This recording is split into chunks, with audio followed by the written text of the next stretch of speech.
how to earn from at-home mining using Onocoy satellite. But first, what is Onocoy?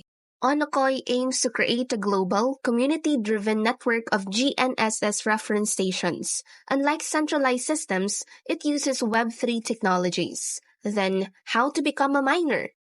First, you must acquire hardware like GNSS receiver and antenna. Then the antenna needs to be mounted in a location with a clear, unobstructed view of the sky. The GNSS receiver should connect to Wi-Fi network either directly or via host device like a Raspberry Pi. You'll need to configure your receiver to output specific RTCM messages that Onocoy supports. Create an account and credentials on the Onocoy platform and then connect your base station to Onocoy, which typically involves setting up an NTRIP caster in your receiver's configuration. Connect your crypto wallet to Onocoy to receive your rewards. Also, you'll go into a verification process to determine your connection's quality.